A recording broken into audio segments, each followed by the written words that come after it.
Welcome back to the course of international business. What I'm going to talk in this particular session is about the different topics which are covered under the course of international business. And the first topic which we cover under international business is what I call it a globalization.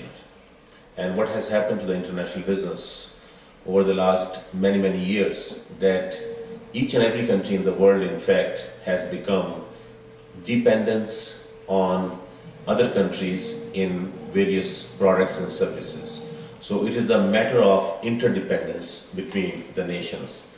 Of course, previously, as I mentioned, that the basic definition of international business is that any business transactions between two countries. But at the same time, when we look at the globalization, then we have to understand the various levels of international business. Like the first level, as I mentioned before, is international business. Then in the international business is exporting. And then what happened is that, like, once the companies, they get some kind of experience in exporting, then they try to set up their sales offices in a foreign country. And then the third level is establishing a joint venture with like a country's, any organization. And the fourth level is which is called is foreign direct investments. That means that, like, setting up a wholly owned subsidiary in a given country. It could be a manufacturing, it could be a production, it could be a sales office or whatsoever. But what has happened in fact over the period of time is that under that production area, now the broader countries and the broader global aspect have been taken over. And what is happening today is that, like, if a product is manufactured, for example, in the United States, 80% components are manufactured in 20 different countries. And the same thing is happening in Europe, and the same thing is happening in Asia as well.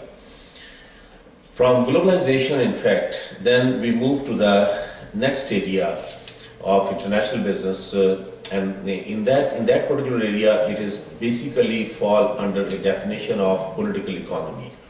And when we talk about the political economy, then we have to, like, separate the political portion and the economic portion of the country. Politically, like, every single country, they have their own system of government, they have their own governance system. And of course, like in today's world, there are two systems which prevail. One is democratic governments, and of course, like, within democratic governments, there are further branches, we can say, like liberal democracies, conservative democracies, some authoritarian democracies are there, and some theocratic democracies are there as well. But on the other side, there are some authoritarian system. And the system, of course, which has prevailed in China. These systems are, when connected with the economic development of a given country, then of course we can say that, like, America is the best example of market economy, whereas China is the best example of centralized economy. And in that centralized economy, in fact, like, the China has made great progress in the last 25 years specifically, where today the China has more than $2 trillion of trade surplus lying outside China, which is one of the best business example of international business. We can quote that how the China has participated in the global marketplace by selling its own products and its own manufacturing goods and other components as well.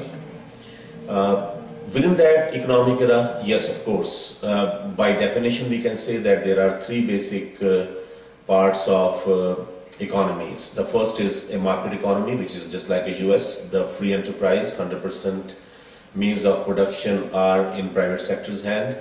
Then on the opposite of is centralized economy, which is like China and Cuba and some other communist or ex-communist countries has been that way, where, like, the 100% means of production has been in the hands of government. But the most prevailing part of economy in the area of international business has been mixed economy. And when we talk about the mixed economy, majority, or I would say a significant majority of the countries of the world, in fact, they have adopted that mixed economic system where some means of production are in the hands of the government, like airlines, heavy transportation, heavy telecommunication, and major means of basic human needs product, food services, and all these areas, they are in the hands of private sector. Europe is one of the best examples. Many Asian countries are one of the best examples where like the airlines, railroads, telecommunications are controlled and managed by the governments, whereas the food processing and other areas of economy, they are very much run by the private sector. Linked with the political economy, there is another area which we talk about, and that is like the legal system. Every single country, they have two basic legal system, and one legal system is of course like the common law, and then the civil law. So this is everybody knows about these two legal system, but some countries of course like they have adopted very few countries, I would say, theocratic law. And at the same time, when it comes to the business portion, then we can talk about that, yes, within those legal systems, there are some contract laws, and then there are some laws which fall under the United Nations Charter. And there are certain laws which has been adopted under that WTO, which are like protecting the intellectual rights of a property, which is a brand name or a trade name or a copyright, and all these kinds of law we can talk about. Then of course, like we can also talk about the differences between economic development among the countries.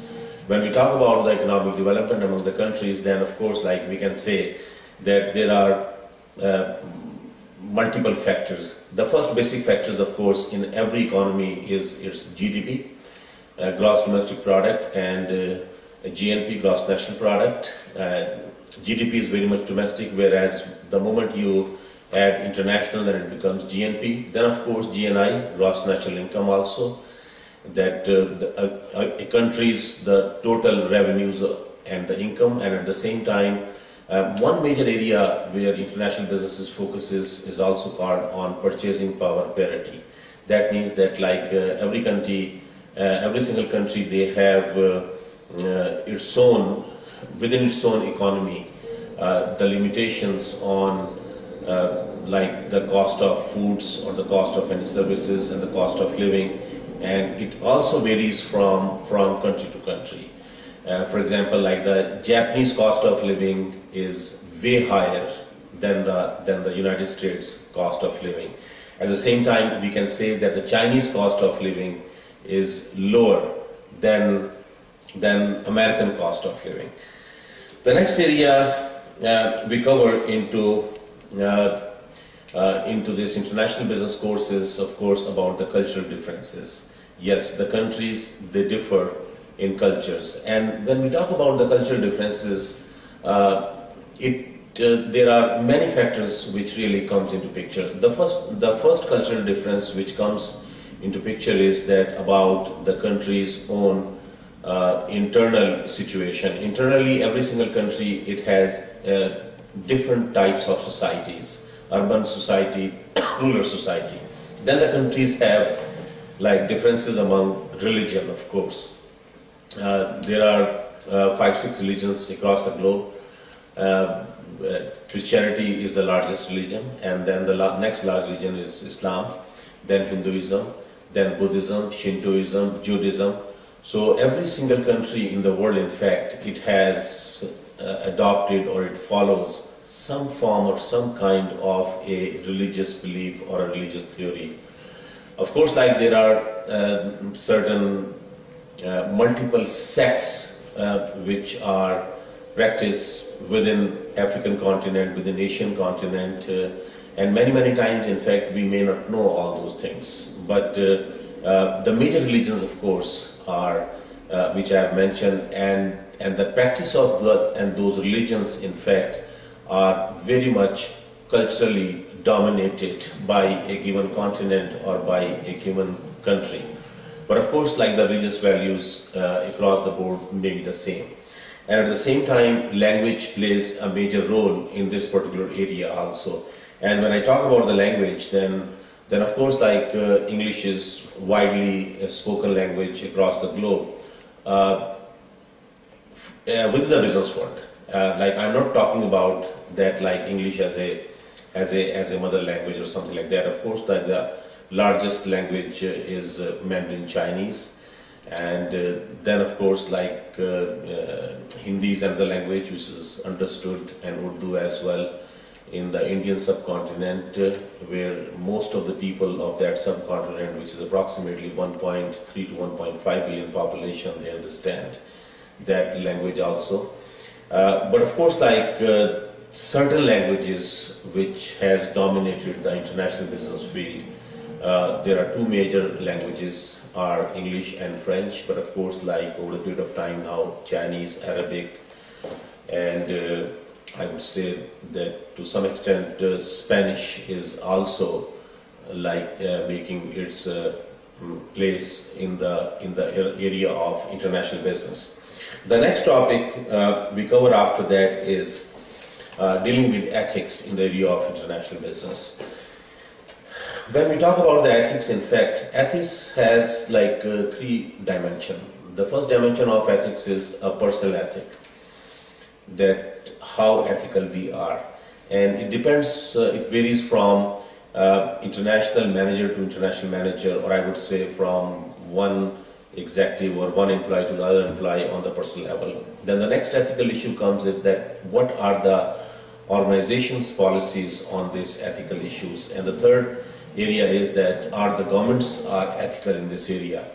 And but when we look in a macro perspective, this ethical issue, then in the area of international business, yes, employment specifically is really emerges as one of the issues where many countries, they use like child labor, or they don't pay any benefits to their labor force. Labor in many parts of third world, in fact, is widely affected. Those labors, they are like contractual labors or daily wage. Another area of ethics is that how we use the industrial development and industrial waste. Some countries like the United States, they have a very strong policies in the area of industrial waste, and some countries, in fact, they have absolutely no policies. But of course, ethic is one of the area which is very widely covers in the area of international business.